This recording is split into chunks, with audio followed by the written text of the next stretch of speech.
जय हिंद। मेरा नाम है विभू सिंह। मैं आप सभी का स्वागत करता हूं एडुप्रेटर के इस यूट्यूब चैनल पे। ये करंट अफेयर की क्लास उन सभी स्टूडेंट या एस्पिरेंट्स के लिए इंपॉर्टेंट है जो कि आईएएस की प्रिपरेशन कर रहे हो, सीएपीएफ की प्रिपरेशन, सीडीएस, एफकैट, एसएससी या किसी और गवर्नमेंट एग्जाम की प्रिपरेशन कर रहे हैं। इस करंट अफेयर की क्लासेज में हम लोग उन सभी इंपॉर्टेंट सोर्सेज का यूज करते हैं जिससे एग्जाम में क्वेश्चन आते हैं, जिसको मैक्सिमम एस्पिरेंट्स फॉलो करते हैं एग्जाम क्रैक करने के लिए, जैसे कि the Hindu, Indian Express, Business Standard, economical and political weekly, World Focus, civil services time, ऐसे जितने भी मोस्ट इंपॉर्टेंट सोर्सेज रहते हैं करंट अफेयर की, हम लोग उसको यूज करते हैं, वहां से कंटेंट लेते हैं और आपको इजी लैंग्वेज में समझाते हैं। इसके बाद दूसरी इंपॉर्टेंट इंफॉर्मेशन ये है कि अगर आप फेसबुक, ट्विटर, इंस्टाग्राम और टेलीग्राम पे हैं तो आप हम लोगों को फॉलो कर सकते हैं। इन सब जगह पे हम लोग एमसीक्यूज, इन्फोग्राफ्स, ये सारी चीजें अपलोड करते हैं। इसके साथ साथ अगर आपके पास कोई सजेशंस है हम लोगों को देने के लिए तो आप वो भी दे सकते हैं, या फिर कोई ऐसी टॉपिक जो आपको नहीं समझ में आ रही है और आप उसको समझना चाहते हैं तो आप वो कमेंट करके या फिर हम लोगों को फेसबुक, ट्विटर, इंस्टाग्राम या टेलीग्राम पे मैसेज करके बता सकते हैं। आज की करंट अफेयर की क्लास हम लोग स्टार्ट करते हैं। ये सारी जितनी भी करंट अफेयर है ये सारा कंप्लीट हो चुका है पिछले वीडियो लेक्चर में। अगर आप में से कोई नहीं देखा है तो उसको भी देख लीजिएगा ये क्लास करने के बाद। और एक सेकेंड, ये सब हो चुका है, ये भी हो चुका था, ये भी हो गया, ये भी हो गया। हाँ, यहाँ से स्टार्ट करना है। तो देखिए आज के क्लास का सबसे पहला और सबसे इंपॉर्टेंट करंट अफेयर क्या है। एक फिजिक्स के प्रोफेसर हैं जिनका नाम है दीपक धर। ठीक है, दीपक धर सर जो हैं ये पहले ऐसे इंडियन बने हैं जिनको कि बोल्ट्जमैन मेडल मिला है। ठीक है, इंडिया के पहले ऐसे आदमी हैं, फर्स्ट इंडियन है दीपक धर सर जिनको कि बोल्ट्जमैन मेडल मिला है। ये फिजिक्स के प्रोफेसर हैं। आइए हम लोग इसमें अब समझते हैं दीपक धर सर के बारे में और बोल्ट्जमैन मेडल क्या है इसके बारे में। सबसे पहली चीज जो है हम लोगों को यह समझना है कि बोल्ट्जमैन मेडल क्या है। ठीक है,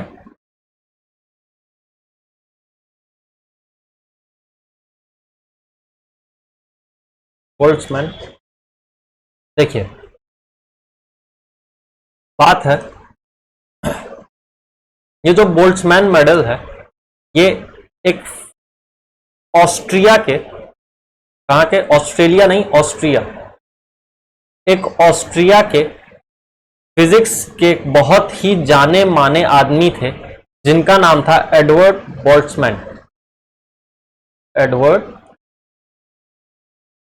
बोल्ट्जमैन, इन्हीं के नाम पे एक मेडल दिया जाता है। उसी मेडल का नाम है बोल्ट्जमैन मेडल। और ये मेडल जो है पहले ऐसे इंडियन हुए दीपक धर सर जिनको ये मेडल मिला है। यहां पे देखिए द हिंदू न्यूज़पेपर का ये स्क्रीनशॉट है। दीपक धर सर जो है इनको मिला है बोल्ट्जमैन मेडल और ये पहले ऐसे इंडियन हैं जिनको ये मेडल मिल रहा है फिजिक्स के फील्ड में। ठीक है, आई होप आपको ये एक बेसिक चीज समझ में आई होगी। अब हम लोग ये बोल्ट्जमैन मेडल के बारे में और भी चीज समझते हैं। सबसे पहली चीज, ये हर 3 साल पे दिया जाता है। हर 3 साल पे एक बार ये मेडल दिया जाता है और ये मेडल देने का काम करती है IUPAP। ये क्या है? ये एक इंटरनेशनल यूनियन है। इसका फुल फॉर्म क्या है? International union of pure and applied physics. International union of pure and applied physics जो है ये इंटरनेशनल यूनियन है, हर 3 साल पे एक मेडल देती है। उस मेडल का नाम है बोल्ट्जमैन मेडल। ये मेडल एक ऑस्ट्रिया के साइंटिस्ट थे एडवर्ड बोल्ट्जमैन, उनके नाम पे दिया जाता है। ठीक है, अब ये जो इंटरनेशनल यूनियन है इसको 1922 में बनाया गया था।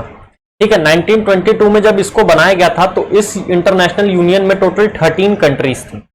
ठीक है, उस टाइम टोटल कितनी कंट्रीज थी? टोटल 13 कंट्रीज थी। अब टाइम के साथ साथ जैसे जैसे ही चीजें आगे बढ़ती गई, यानी आप पहले ये समझ लीजिए कि 1922 के बाद 1923 में इसको पेरिस आके ज्वाइन किया। ठीक है, इसको कौन आके ज्वाइन कर रहा है? 1923 में पेरिस आके ज्वाइन किया। अब पेरिस के बाद बहुत सारी कंट्रीज आने लगी। और प्रेजेंट टाइम में इसमें टोटल 60 कंट्रीज हैं। ठीक है, अभी प्रेजेंट में इसमें 60 कंट्रीज हैं और इन 60 कंट्रीज में जो भी फिजिक्स के फील्ड में काफी अच्छा काम करता है उनको ये मेडल दिया जाता है। और पहली बार इंडिया में किसी को ये मेडल मिला है और जिसको मिला है उनका नाम है दीपक धर सर। ठीक है, अब 1923 में पेरिस आके मिला इससे और अभी 60 कंट्री है। सर क्या इसमें इंडिया भी मेंबर है? हाँ बिल्कुल, इस ऑर्गेनाइजेशन का इंडिया भी मेंबर है, हमारा प्यारा भारत भी मेंबर है। और भारत जो है, इंडिया जो है 1948 में इसको ज्वाइन किया था। 1948 में इंडिया भी इसको ज्वाइन किया था। टोटल इसमें 60 कंट्रीज हैं। ठीक है, 1922 में ये IUPAP बना था। ये हर 3 साल पे एक मेडल देता है जिस मेडल का नाम है बोल्ट्जमैन मेडल। और ये बोल्ट्जमैन नाम के एक एडवर्ड बोल्ट्जमैन नाम के साइंटिस्ट थे, फिजिशियन थे ऑस्ट्रेलिया के, उनको ये दिया जाता है, उनके नाम पे ये दिया जा रहा है। अब आगे सुनिए, इस मेडल के बारे में एक जो सबसे इंपॉर्टेंट चीज है ध्यान में रखने वाली, वो क्या है? एक सबसे इंपॉर्टेंट बात, अगर कोई ऐसा आदमी है, बहुत ध्यान से समझिएगा, इस मेडल की एक कंडीशन है, एक सबसे बड़ी कंडीशन इस मेडल की ये है कि अगर कोई ऐसा आदमी है जिसको नोबेल प्राइज मिला है, ठीक है, अगर कोई ऐसा आदमी है जिसको नोबेल प्राइज मिला है तो उस आदमी को यह मेडल नहीं दिया जाएगा।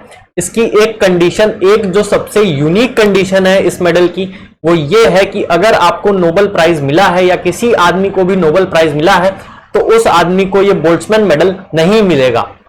ठीक है, अगर मान लीजिए हमारे दीपक सर जी को, ठीक है, ये देखिए यहां पे इनकी फोटो भी है, दीपक सर जी को अगर नोबेल प्राइज मिल गया होता तो फिर उनको ये बोल्ट्जमैन मेडल नहीं मिलता।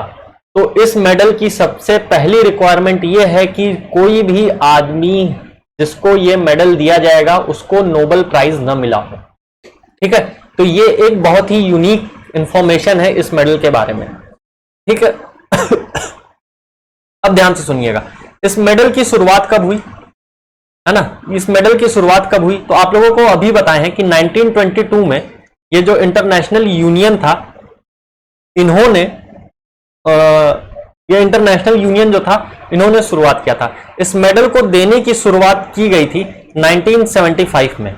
ठीक है, 1975 से ये मेडल दिया जा रहा है। 1922 में IUPAP बना, लेकिन 1975 से ये मेडल मिलना शुरू हो गया था। ठीक है, 1975 से ये मेडल मिलना शुरू हुआ। सबसे पहले आदमी कौन थे जिनको ये मेडल मिला? एक और बहुत इंपॉर्टेंट बात है कि सबसे फर्स्ट पर्सन कौन है, एक सेकंड कलर मैं चेंज कर लूं, हाँ, फर्स्ट पर्सन कौन है जिनको ये मेडल मिला? तो सबसे पहला आदमी जिसको ये बोल्ट्जमैन मेडल मिला था उनका नाम था KG विल्सन। ठीक है, KG विल्सन जो थे, इनको ये सबसे पहला अवार्ड मिला था। ये भी फिजिक्स के फील्ड में भी बहुत सारा ये काम किए थे। ठीक है, तो ये थी इसके बारे में कुछ इंपॉर्टेंट चीजें जो आप लोगों को ध्यान में रखना था इस मेडल के बारे में। अब बात करते हैं हमारे दीपक धर सर जी के बारे में। तो सबसे पहली बात तो यह है कि इनका जन्म 1951 में हुआ था। ठीक है, 1951 में ये पैदा हुए थे और इन्होंने 1970 में यूनिवर्सिटी ऑफ इलाहाबाद से, ठीक है, यूनिवर्सिटी ऑफ इलाहाबाद से इन्होंने ग्रेजुएशन की अपनी कंप्लीट साइंस में। उसके बाद ये मास्टर इन फिजिक्स किए IIT कानपुर से। ठीक है, IIT कानपुर से इन्होंने अपना मास्टर्स कंप्लीट किया फिजिक्स से। कानपुर IIT से इन्होंने अपना मास्टर किया था, ठीक है, फिजिक्स में। और 1970 में ये क्या किए थे, इलाहाबाद यूनिवर्सिटी से अपना ग्रेजुएशन कंप्लीट किए थे साइंस में। ग्रेजुएशन कंप्लीट करने के बाद ये अपना कानपुर IIT से मास्टर्स किए, फिर उसके बाद ये PhD किए हैं USA से। ठीक है, US से जो है ये अपनी PhD कंप्लीट किए। उसके बाद ये साइंस फिजिक्स में काफी अपना योगदान दिए, काफी सारा ये काम किए फिजिक्स में, इस वजह से फिर इनको जो है ये मेडल मिला था। ठीक है, आई होप आपको ये अच्छे से समझ में आ गया होगा। ठीक है, अब हम लोग आगे चलते हैं अपने अगले करंट अफेयर पे। अगला करंट अफेयर जो है ये भी एक बहुत इंपॉर्टेंट करंट अफेयर है अवार्ड के फील्ड में। ये करंट अफेयर क्या है, ध्यान से देखिएगा। एक बांग्लादेश की इन्वायरमेंटल लॉयर, एक लॉयर है, एक वकील है जिनका नाम है रिजवान हसन। देख लीजिए इनकी फोटो ये है, ठीक है। इनको सेलेक्ट किया गया था international women of courage award 2022 में।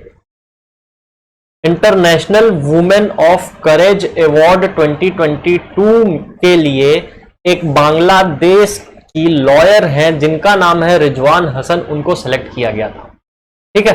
अब हम लोग समझते हैं इसके बारे में कुछ कुछ चीजें। सबसे पहले तो हम लोग ये जानते हैं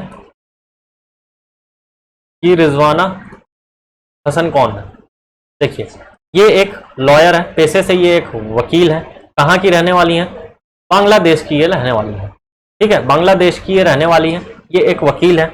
और ये किस चीज की वकील है? तो ये इन्वायरमेंट के इश्यूज पे ये लड़ती हैं, इन्वायरमेंट के इश्यूज के ऊपर ये केस वगैरह देखती हैं, ये इन्वायरमेंट को प्रोटेक्ट करने का काम करती हैं, ठीक है। और उसके साथ साथ ये जो है एग्जीक्यूटिव, चीफ एग्जीक्यूटिव भी हैं बांग्लादेश के इन्वायरमेंट लॉयर एसोसिएशन की, ठीक है। ये चीफ एग्जीक्यूटिव भी है किस चीज के? इन्वायरमेंटल लॉयर एसोसिएशन, बांग्लादेश का जो इन्वायरमेंटल लॉयर एसोसिएशन है उसकी ये चीफ एग्जीक्यूटिव भी हैं। ये बांग्लादेश की रहने वाली हैं, ये इन्वायरमेंट के ऊपर बहुत ज्यादा काम करती हैं, ठीक है। अब इन्होंने क्या क्या किया है? ये डिफॉरेस्टेशन, पोल्यूशन, ठीक है, और उसके बाद इलीगल जो लैंड डेवलपमेंट होता है, इन सारे चीजों में इन्होंने काफी काम किया है। अब जब ये ऐसे अच्छे काम कर रही हैं तो कुछ लोग रोकने जरूर आएंगे, है ना। कुछ खुरापाती लोग हर जगह होते हैं, तो इनको भी काफी ज्यादा धमकी वगैरह मिली, है ना, कि आप जो है ज्यादा हीरोइन न बनिए, आपको मार दिया जाएगा, ये कर दिया जाएगा, वो कर दिया जाएगा। ऐसा इन्होंने स्टेटमेंट भी दिया था कि इनको काफी ज्यादा धमकी वगैरह मिली, लेकिन उसके बाद भी ये कभी झुकी नहीं, है ना, और अपना काम अच्छे से करती रही। इन्वायरमेंट को प्रोटेक्ट करने की जिम्मेदारी ये पूरी बांग्लादेश की उठाई और वहां पे काफी ज्यादा इन्वायरमेंट के फील्ड में इन्होंने काम किया, ठीक है। फिर उसके बाद क्या हुआ कि इनको सेलेक्ट किया गया कि international women of courage award इनको दिया जाएगा, ठीक है। अब हम लोग समझते हैं international women of courage award क्या होता है, ठीक है, और ये किसको दिया जाता है। तो ध्यान से समझिएगा इस चीज को।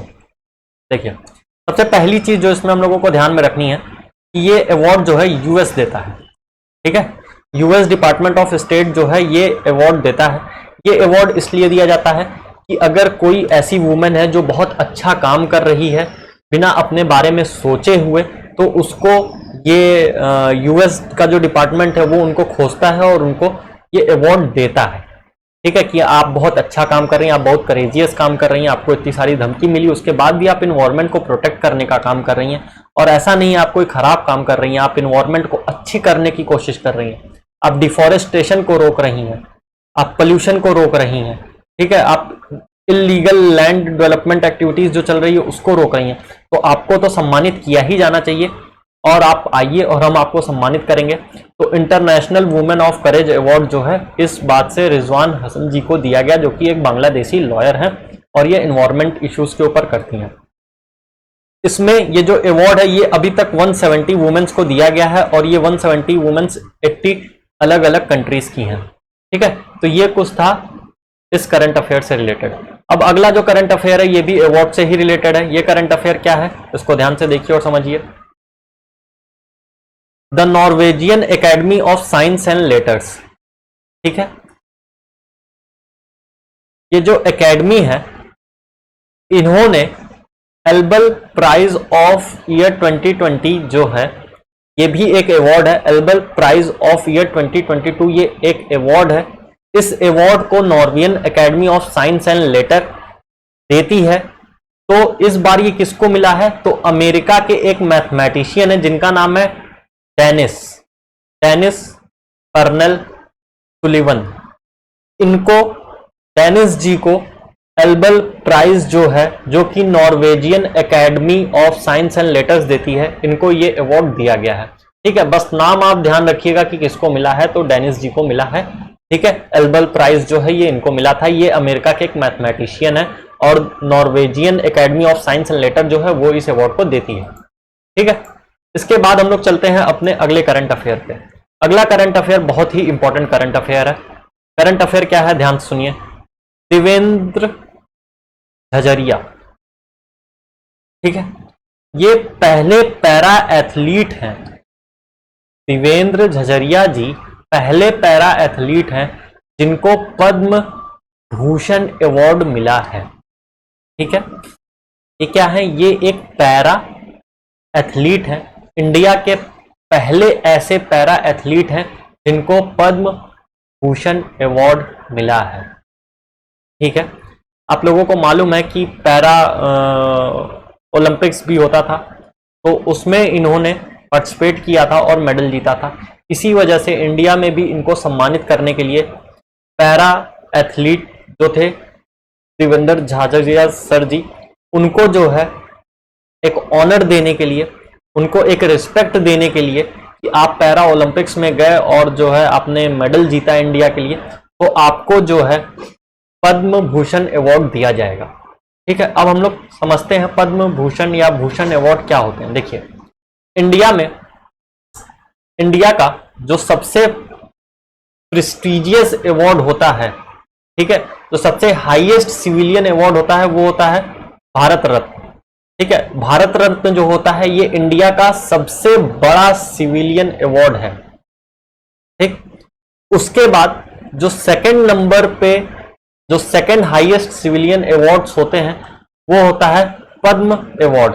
ये पद्म अवार्ड्स जो हैं ये 3 पार्ट में है। सबसे पहला है पद्म विभूषण, फिर दूसरा है पद्म भूषण और तीसरा है पद्मश्री। इंडिया का सबसे highest first highest civilian award कौन सा है? भारत रत्न है। फिर सेकंड नंबर पे है पद्म भूषण और थर्ड नंबर पे है पद्मश्री और फोर्थ नंबर पे है पद्म भूषण है और फिर फोर्थ नंबर पे है पद्मश्री। ठीक है, तो ये कुछ इंडिया के टॉप 4 हाईएस्ट सिविलियन अवार्ड हैं। ठीक है, अब हम लोग समझते हैं एक चीज, ये पद्मा अवार्ड जो है, पद्मा अवार्ड की जो सीरीज है इसमें टोटल 3 अवार्ड होते हैं। सबसे पहला पद्म विभूषण है, फिर पद्म भूषण है और फिर पद्मश्री है। तो यहां पे देखिए देवेंद्र सर जी को पद्म भूषण अवार्ड मिला। कौन सा मिला है? पद्म भूषण, यानी पद्म भूषण ये वाला अवार्ड मिला है। ठीक है, अब हम लोग समझते हैं कुछ और इंपॉर्टेंट चीज। इंपॉर्टेंट चीज क्या क्या है, ध्यान से समझिएगा। हम लोग अभी पढ़े हैं कि सबसे हाईएस्ट सिविलियन अवार्ड जो होता है वो कौन सा होता है? भारत रत्न होता है। भारत रत्न के बाद अवार्ड की एक सीरीज चलती है जिसका नाम है पद्मा अवार्ड। इस पद्मा अवार्ड में 3 अवार्ड मिलते हैं, पद्म विभूषण, ठीक है, पद्म भूषण और पद्मश्री। अब हम लोग समझते हैं इनको एक एक करके। ये जो अवार्ड है, ठीक है, ये जो अवार्ड है इसको 1954 से दिया जाना स्टार्ट किया गया था। ठीक है, 1954 से ये जो पद्मा अवार्ड की सीरीज है ये दी जा रही कब से? 1954 में। ठीक है, अब होता क्या है कि 1954 से ये अवार्ड दिया जा रहा है और पद्मा अवार्ड की जो अनाउंसमेंट होती है वो रिपब्लिक डे पे की गई, यानी 26 जनवरी के दिन जो है की जाती है, रिपब्लिक डे के दिन की जाती है इसका अनाउंसमेंट। और ये अवार्ड जो है वो दिया कब जाता है? वो दिया जाता है अपना अप्रैल और मार्च और अप्रैल। ठीक है, मार्च और अप्रैल के महीने में ये अवार्ड दिया जाता है और इसकी अनाउंसमेंट की जाती है 26 जनवरी को। 1954 से ये अवार्ड दिया जाता है। अब हम लोग कुछ और इंपॉर्टेंट चीज समझते हैं इस अवार्ड के बारे में। इस अवार्ड के बारे में एक इंपॉर्टेंट चीज ये है कि ये दिया किसको किसको जाता है।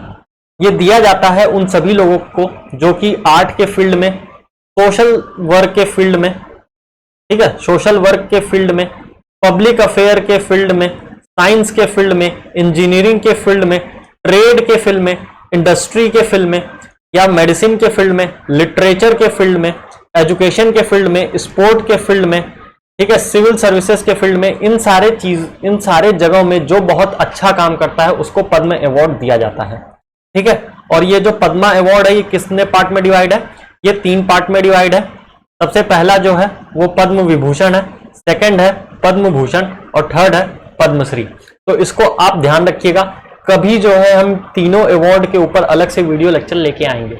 ठीक है, अभी बस करंट अफेयर में आप इतना समझ लीजिए, बाकी और इसको डिटेल में हम कभी अच्छे से समझा देंगे। ठीक है, इसके बारे में एक और जो इंपॉर्टेंट बात है आप लोगों को समझने के लिए वो क्या है, इस अवार्ड के बारे में और भी कुछ चीजें हैं जो आपको समझने के लिए जरूरी है। दो बातें आप लोगों को और ध्यान रखनी है कि सर ये जो अवार्ड है ये कैसे दिया जाता है और किसको दिया जाता है। देखिए, एक पद्म अवार्ड कमेटी रहती है, एक पद्म अवार्ड कमेटी रहती है। ये कमेटी बनाई जाती है प्राइम मिनिस्टर के थ्रू, ठीक है। प्राइम मिनिस्टर जो है इस कमेटी को बनाते हैं, पद्म अवार्ड कमेटी। और इस कमेटी का काम रहता है, ये जो कमेटी है पद्म अवार्ड कमेटी जो है, इस कमेटी का काम रहता है उन सारे लोगों को खोजना जो काफी अच्छा काम किए, और वो सारे लोग ला के अपना अपना जिनको भी वो खोजे रहते हैं कि जिन्होंने बहुत अच्छा काम किया, वो नाम रिप्रेजेंट करते हैं। फिर उनको जो है प्रेसिडेंट, कौन दे रहा है? प्रेसिडेंट उन सभी लोगों को अवार्ड देते हैं, पद्म अवार्ड देते हैं, ठीक है।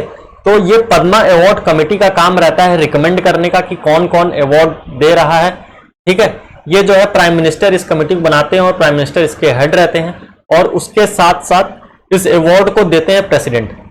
पद्मा अवार्ड कमेटी जो है उसको पीएम बनाते हैं, प्राइम मिनिस्टर यानी मोदी जी बना रहे हैं, और मोदी जी बनाएंगे, उनके सामने नाम रखा जाएगा, फिर सेलेक्ट किया जाएगा किसको किसको दिया जाए। फिर जिनको जिनको भी देना है उनका नाम की लिस्ट भेज दी जाती है प्रेसिडेंट के पास, और प्रेसिडेंट उन सभी लोगों को अवार्ड दे देते हैं, ठीक है। आई होप आप लोगों को ये समझ में आया होगा। अब हम लोग चलते हैं अपने अगले करंट अफेयर पे।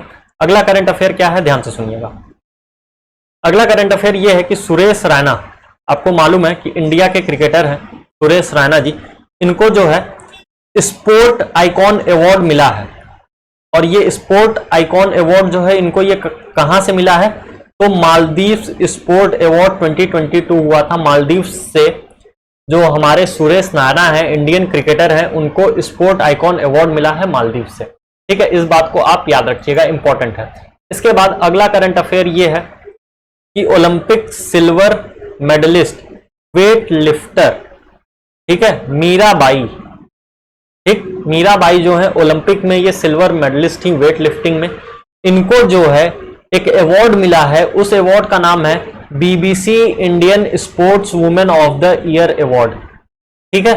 तो BBC Indian sports women of the year award जो है वो किसको मिला है, मीराबाई जी को मिला है। ये ओलंपिक में सिल्वर मेडल लेके आई थी वेट लिफ्टिंग में, ये भी ध्यान रखिएगा, ये भी काफी ज्यादा इंपॉर्टेंट करंट अफेयर है। आज का जो मैक्सिमम करंट अफेयर था वो अवार्ड्स के ऊपर है। चलिए अब कुछ नए तरीके करंट अफेयर पढ़ते हैं। नया करंट अफेयर क्या है, ध्यान से सुनिएगा। वर्ल्ड वाइल्ड लाइफ डे, ठीक है, वर्ल्ड वाइल्ड लाइफ डे।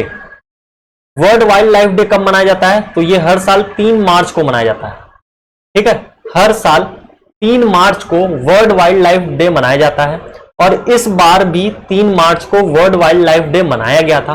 और इस बार जो वर्ल्ड वाइल्ड लाइफ डे मनाया गया था, इसका थीम क्या था, रिकवरिंग की स्पीसीज फॉर इकोसिस्टम रीस्टोरेशन, ठीक है। 3 मार्च को वर्ल्ड वाइल्ड लाइफ डे मनाया जाता है, और इस बार का थीम था रिकवरिंग की स्पीसीज फॉर इकोसिस्टम रीस्टोरेशन, ठीक है। इसी के साथ हम लोग चलते हैं अपने अगले करंट अफेयर पे। अगला करंट अफेयर देखिए, ये भी एक बहुत इंपॉर्टेंट करंट अफेयर है। इंपॉर्टेंट करंट अफेयर जो रहता है उसको हम एक्सप्लेन कर देते हैं डिटेल में, इसको भी एक्सप्लेन कर देंगे अभी हम, ठीक है। एक सेकंड, हाँ। करंट अफेयर क्या है, zero discrimination day. Zero discrimination day किस दिन मनाया जाता है, जीरो डिस्क्रिमिनेशन डे मनाया जाता है मार्च 16 में।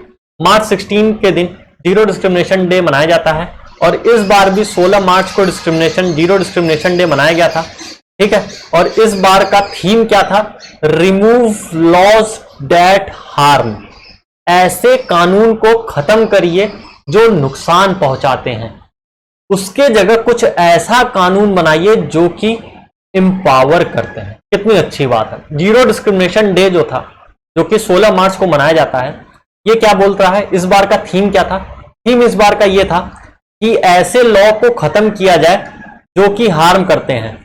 ऐसा लॉ हम लोगों को नहीं बनाना चाहिए, ऐसा लॉ ना बनाया जाए, अगर पहले से बना हुआ है तो उसको हटाया जाए जिससे किसी को हार्म पहुंचता है, जिससे किसी को नुकसान होता है, बल्कि ऐसा लॉ बनाना चाहिए कि जिससे लोग एम्पावर हों, ठीक है। अब इसके बारे में ये ऐसा क्यों थीम रखा गया, कि जीरो डिस्क्रिमिनेशन डे क्या है ना, इसका थीम ऐसा रखने का क्या रीजन है, इसकी हिस्ट्री क्या है, इसकी इंपॉर्टेंस क्या है, ये सारी चीजें हम लोग समझते हैं। आइए देखिए, हम लोगों की टॉपिक क्या थी, हम लोगों की टॉपिक है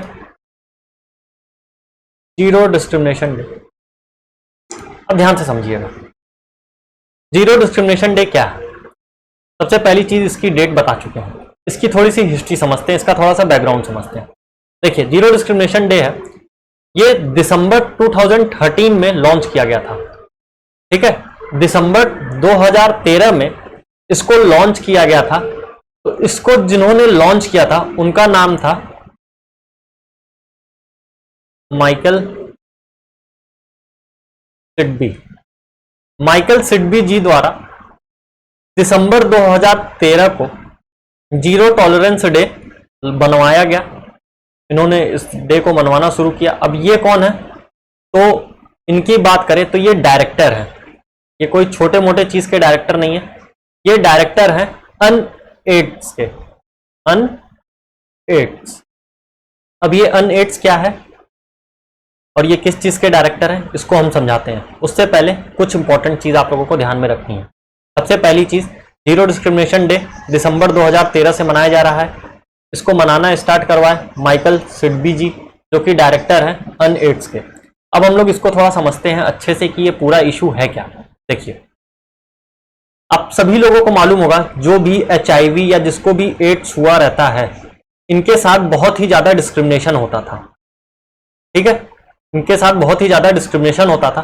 तो इनके साथ जो डिस्क्रिमिनेशन होता था ना, उससे उनको काफी ज्यादा हार्म होता था। उनको अगर आप ही के साथ कोई बहुत अलग सा डिस्क्रिमिनेशन करेगा किसी न किसी वजह से भी, है ना, आपके साथ क्या किसी के साथ भी, लोगों के डिस्क्रिमिनेशन करने की आदत हो चुकी है। जो सोसाइटी है इतना ही खराब हो चुकी है ना कि लोगों को डिस्क्रिमिनेशन करने की आदत हो चुकी है। डिफरेंट डिफरेंट चीजों के ऊपर लोग डिस्क्रिमिनेशन करना स्टार्ट कर देते हैं।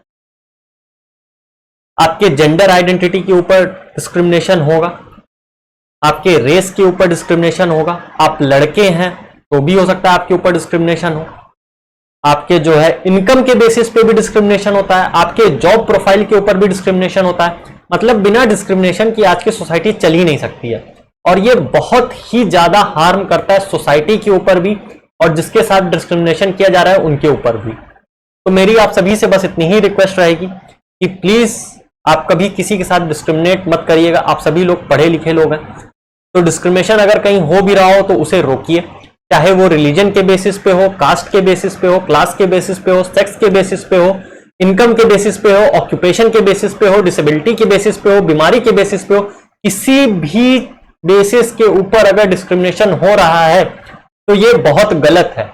इससे सोसाइटी के ऊपर भी इंपैक्ट बहुत गंदा पड़ता है, सोसाइटी भी खराब होती है, लोगों के बीच में डिवीजन होता जाता है, और उसके साथ साथ जिसके साथ डिस्क्रिमिनेशन हो रहा है वो तो हार्म होगा ही होगा, है ना।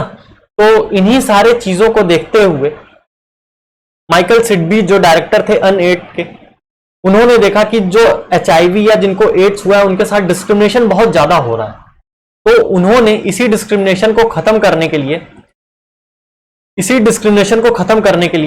जीरो डिस्क्रिमिनेशन डे मनवाना शुरू किया।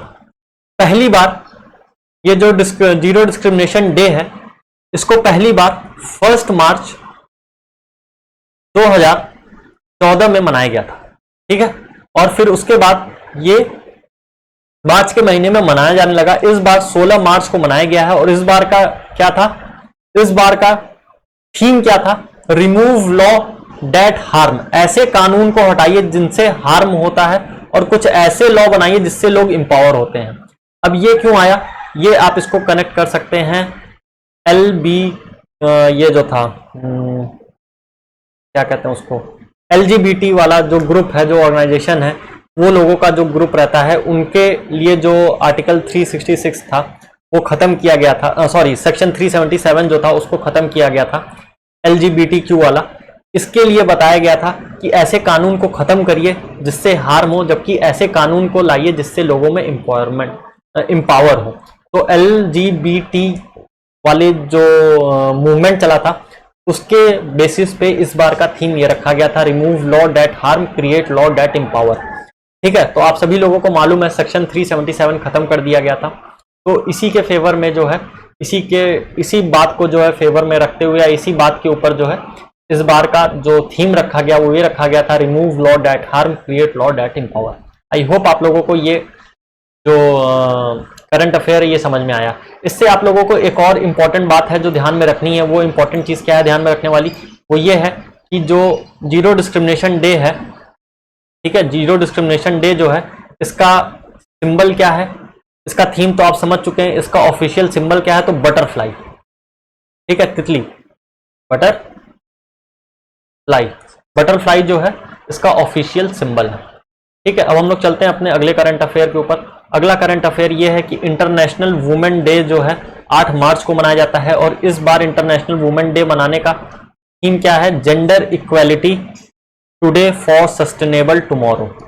ठीक है, ये भी देखिए कितनी अच्छी बात की गई है। इंटरनेशनल वुमेन डे का थीम क्या है, gender equality today for sustainable tomorrow. कल को अच्छा करने के लिए आपको आज के टाइम में जेंडर इक्वालिटी को बढ़ावा देना चाहिए। ऐसा नहीं है कि लड़के ही सिर्फ अच्छे हैं या लड़कियां ही सिर्फ अच्छी हैं। यहाँ जेंडर का मतलब दोनों है, मेल और फीमेल दोनों है। ठीक है, सोचिए कितनी अच्छी बात की गई है। इंटरनेशनल वुमेन्स डे है, इंटरनेशनल वुमेन्स डे होते हुए भी यहाँ पे जेंडर की बात की गई है, पर्टिकुलरली फीमेल की बात नहीं की गई है ना। जेंडर इक्वालिटी की बात की गई है, मतलब मेल और फीमेल दोनों की इक्वालिटी की यहाँ बात की गई है। दोनों को इक्वल ट्रीट किया जाए, दोनों को इक्वल रखा जाए, दोनों को इक्वल ट्रीटमेंट मिले, इक्वालिटी मिले।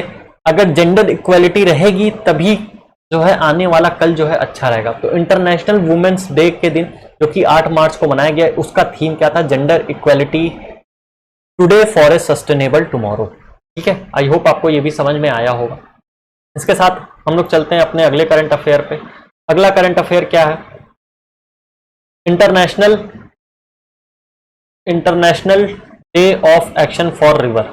International day of action for river ये मनाया गया, और इसका थीम क्या था, the importance of reverse for biodiversity. Biodiversity के लिए रिवर इंपॉर्टेंट है। International day of action for reverse का ये थीम था। एग्जाम में अक्सर आप लोग देखेंगे 1-2 क्वेश्चन सीडीएस, सीएपीएफ, एफकैट या फिर यूपीएससी, आईएएस या फिर किसी स्टेट पीसीएस में भी पूछ लेता है कि जो इंपॉर्टेंट डेज होते हैं उनका थीम क्या था।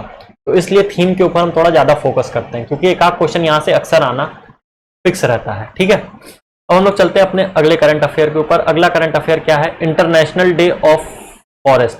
इंटरनेशनल डे ऑफ फॉरेस्ट जो है इसका थीम क्या है, forest and sustainable production and consumption. ठीक है, इसको भी ध्यान में रखिएगा, याद कर लीजिएगा। ये सब एकदम स्टैटिक करंट अफेयर होता है जो कि लोग 1-2 बार पढ़ के छोड़ देते हैं, लेकिन आप एक लिस्ट अलग से अपने नोटबुक में बना लीजिएगा जहां पे ये सारे करंट अफेयर थीम वाले जो हैं एक साथ लिखे रहें पिछले 4-5 महीने के, और उसको आप एग्जाम से पहले एक बार रिवाइज करके जरूर जाइएगा। वरना आप हम लोगों का टेलीग्राम ग्रुप ज्वाइन कर लीजिएगा, वहां पे ये पूरे पीडीएफ जो करंट अफेयर के हैं वो भेज दिए जाएंगे। ठीक है, इसके बाद हम लोग चलते हैं अपने अगले करंट अफेयर में। अगला करंट अफेयर क्या है, अगला करंट अफेयर भी बहुत एक इंपॉर्टेंट करंट अफेयर है। देखिए, international day for the elimination of racial discrimination का थीम क्या था, voice for action against racism. याद कर लीजिएगा, जो रेसिस्ट लोग हो ना, जितने भी रेसिस्ट लोग देख रहे हो, काला गोरा करते हो, लंबा छोटा मोटा पतला ये सब करते हो ना, देख लो बेटा, तुम्हारे लिए ही ये करंट अफेयर है, और इसको याद भी कर लेना। ठीक है, इसके बाद अगला और सबसे इंपॉर्टेंट करंट अफेयर आज का क्या है कि world tuberculosis day. World tuberculosis day, अब ध्यान से सुनिएगा। ट्यूबरक्लोसिस क्या है, ये एक बीमारी होती है। कैसी बीमारी है, क्या चीज है, इसके बारे में अभी आगे हम लोग समझेंगे। उससे पहले ये जो वर्ल्ड ट्यूबरक्लोसिस डे था, इसका थीम क्या है, invest to end TB. TB यानी ट्यूबरक्लोसिस। ठीक है, इन्वेस्ट करिए ताकि टीबी खत्म हो, और सेव लाइफ्स, और जान बचाइए। इन्वेस्ट करिए ताकि टीबी खत्म हो जाए, ट्यूबरक्लोसिस जो है ये खत्म हो जाए और लोगों की लाइफ बचे। कितना अच्छा थीम सोच के रखा गया है। अब हम लोग समझते हैं इसके बारे में कुछ चीजें। ठीक है, इसको अब हम एक्सप्लेन करते हैं। देखिए, सबसे पहली चीज, टीबी जो है एक बीमारी है जो कि बैक्टीरिया के थ्रू होती है। माइकोबैक्टीरियम नाम के बैक्टीरिया होते हैं, लिख लीजिएगा इसको, माइकोबैक्टीरियम। माइकोबैक्टीरियम नाम के एक बैक्टीरिया का ग्रुप होता है। इस बैक्टीरिया के ग्रुप में अराउंड 200 मेंबर्स के ये बैक्टीरिया का ग्रुप होता है। 200 तरह के बैक्टीरिया होते हैं जिनको माइकोबैक्टीरियम बोला जाता है। इन्हीं के थ्रू टीबी फैलती है, इन्हीं के थ्रू ट्यूबरक्लोसिस होता है। ठीक है, ये जो माइकोबैक्टीरियाज होते हैं, इन्हीं के थ्रू क्या होता है, इन्हीं के थ्रू टीबी होता है, ट्यूबरक्लोसिस होता है। ठीक है, और एक बात मैं बता दूं, टीबी जो है ये जानलेवा बीमारी होती है, इससे मौत भी हो जाती है अगर इसका ट्रीटमेंट ना हो। ठीक है, और टीबी जो मैक्सिमम इफेक्ट करता है ये लंग्स पे करता है, लंग्स आपका खराब हो जाता है, आपको अक्सर खांसी आएगी। ठीक है, और अगर बात करें टीबी की तो ये एक बहुत ही पुरानी डिसीज है, एक बहुत ही पुरानी एंशियंट डिसीज है। अगर इसका ट्रेस देखा जाए तो ये 3000 बीसी में ये इजिप्ट में पाई गई थी। ठीक है, ये इजिप्ट में 3000 बीसी में टीबी जो है पाई गई थी, 3000 बीसी और इजिप्ट में, और आज ये लगभग पूरे दुनिया में है। ठीक है, तो टीबी एक बहुत ही पुरानी डिसीज है। पहले के टाइम में टीबी से काफी ज्यादा लोगों की डेथ हो जाती थी अगर इसको क्योर नहीं किया जाता था, इसका ट्रीटमेंट नहीं मिलता था। और पहले के टाइम पे क्या ही ट्रीटमेंट मिलेगा, है ना। लेकिन आज के टाइम में इसकी वैक्सीन वगैरह बन चुकी है, तो आज के टाइम में ये क्योर हो जाता है। अब इससे लोगों की जान जाने का रेट भी काफी कम हो चुका है, अब इससे इतने ज्यादा लोगों की डेथ नहीं होती है। ठीक है, पर आज के टाइम में अगर कोई पूछे क्या टीबी क्योरेबल डिसीज है, हाँ बिल्कुल टीबी क्योर हो सकती है, बिल्कुल होती है, की गई है। और उसके साथ साथ इसका ट्रीटमेंट भी अब आ चुका है। ठीक है, तो टीबी का अब ट्रीटमेंट भी आ चुका है, टीबी का ट्रीटमेंट भी होता है। ठीक है, ये काफी पुरानी डिसीज है, काफी एंशियंट डिसीज है। 3000 बीसी में ये इजिप्ट में पहली बार पाई गई थी। ये लंग्स को आपके खराब कर देती है। ठीक है, ये माइकोबैक्टीरियम नाम के बैक्टीरिया से होती है। इसके साथ साथ एक और इंपॉर्टेंट बात, इसका सिम्टम्स क्या क्या होते हैं, तो आप लोग ध्यान से समझिएगा। इसमें कफ बहुत ज्यादा होता है, कफ जब आता है तो ब्लड भी आता है खांसी के साथ साथ। इसके साथ साथ आपके चेस्ट में पेन होगा। ठीक है, चेस्ट में पेन होगा, वीकनेस होगी, वेट लॉस होगा, फीवर होगा। ठीक है, ये सारी चीजें होती हैं टीबी में। अब अगर कोई पापा की परी ऐसी है क्लास में जिसको वेट लॉस हो रहा है, तो ये सोच के मत खुश हो जाना कि वेट लॉस हो रहा है, बहुत अच्छी बात है। टाइम टाइम पे फुल बॉडी चेकअप आप सब लोग करवा लिया करिए। पढ़े लिखे लोग हैं, पढ़ते लिखते हैं, तो जितने भी लोग हैं सबसे बस एक ही रिक्वेस्ट है मेरी कि फुल बॉडी चेकअप जो है टाइम टाइम पे करवाया करिए। फुल बॉडी चेकअप करवाना बहुत जरूरी है। आज के टाइम में जहां पे इतना ज्यादा मिलावट हो चुका है खान पान में, इतना ज्यादा पोल्यूशन है हमारे इन्वायरमेंट में, ये सारी चीजें ह्यूमन बॉडी पे बहुत गंदा इफेक्ट करती हैं। तो आज के टाइम पे हर 6 महीने साल भर में एक बार सभी को फुल बॉडी चेकअप करवाना बहुत जरूरी है। हर 6 महीने पे अगर आप फुल बॉडी चेकअप करवा रहे हैं, अगर आपको कोई डिसीज निकल रही है, अर्ली स्टेज में वो डिटेक्ट हो गई तो वो क्योर हो जाएगी, वरना हो सकता है कि उससे काफी ज्यादा नुकसान हो आपका आपके परिवार का, फाइनेंशियल लॉस होगा, फाइनेंशियल प्रॉब्लम्स बढ़ेंगी। अगर कोई बड़ी बीमारी हो गई और वो एक काफी ज्यादा एडवांस स्टेज पे चली गई, ठीक है, आपकी पूरी मेहनत जाएगी पढ़ाई लिखाई की, वो भी वेस्ट होगा, घर वाले परेशान होंगे, आपको भी एंजाइटी टेंशन होगी। तो हर 6 महीने साल भर पे एक बार फुल बॉडी चेकअप करवाना चाहिए सबको। आज के टाइम पे, जिस टाइम पे इतना पोल्यूशन है, इतना खान पीन में मिलावट है, तो वहां पे तो ये जरूरी है। ठीक है, और आप सभी लोगों से एक चीज मेरा बस अपने सारे स्टूडेंट से यही रिक्वेस्ट है कि अगर आप थोड़ी सी भी रिस्पेक्ट करते हैं अपने पेरेंट्स की, अपने टीचर की, और चाहते हैं इन लोगों को कभी कोई प्रॉब्लम ना हो, कष्ट ना हो, तो आप सभी लोग जितनी भी डिसीजेज आप लोग सुनते हैं उनके बारे में पढ़ा करिए, देखा करिए, एक लिस्ट बना लीजिए कि कौन कौन सी डिसीजेज हैं, उनके सिम्टम्स क्या क्या हैं, है ना। क्योंकि एजुकेशन का काम क्या होता है, आपके दिमाग को खोलना। अगर आपका दिमाग ही पूरे तरीके से बंद है, आप अपने दिमाग से चीजें सिर्फ पढ़ रहे हैं, रटे जा रहे हैं, तो उसका कोई मतलब नहीं है। आप चीजों को पढ़िए, समझिए, देखिए और फिर उससे लोगों को समझाइए। आप एक काम करिए, आप सिंपल सा कुछ मत करिए, आप बस इतना करिए कि जो भी डिसीजेस हैं उन सारे डिसीजेस के नाम एक जगह लिख लीजिए, ठीक है, और उसके सिम्टम्स क्या क्या हैं ये लिख लीजिए। और अगर कहीं आपको कोई भी ऐसा दिखे कि आपको कोई अलग सा सिम्टम्स दिख रहा हो या किसी डिजीज का सिम्टम्स दिख रहा हो, तो आप उनको समझाइए कि भाई ट्रीटमेंट करा ले, बहन ट्रीटमेंट करा ले, दोस्त ट्रीटमेंट करा ले। हो सकता है आप सामने वाली की लाइफ बचा दे, उसके घर का पैसा बचा दे, है ना। हो सकता है कि वो काफ़ी ज़्यादा एडवांस स्टेज में उसे कुछ सीरियस कंडीशन ही होने वाली हो, उससे आप हो सकता है उसे बचा ले। और सबसे, आप लोग पढ़े लिखे लोग हैं, आप लोग पढ़ते लिखते हैं, सबसे रिक्वेस्ट एक बार लाइफ में जरूर ये करिएगा कि हर 6 महीने साल भर में एक बार फुल बॉडी चेकअप जरूर कराएं, क्योंकि हेल्थ है, लाइफ है तो सब कुछ है, वरना कुछ नहीं है। ठीक है, तो टीबी के बारे में ये कुछ इंपॉर्टेंट चीजें थी कि माइकोबैक्टीरियम से ये होता है, ये लंग्स पे बहुत ज़्यादा इफेक्ट करता है, ये इजिप्ट में 3000 बीसी से ही पाया जा रहा है। ठीक है, टीबी आज के टाइम पे क्योरेबल है, आज के टाइम पे टीबी का ट्रीटमेंट भी होता है, पर काफ़ी टाइम पहले की बात करें तो कोई ट्रीटमेंट नहीं था टीबी का, लोगों की जान चली जाती थी।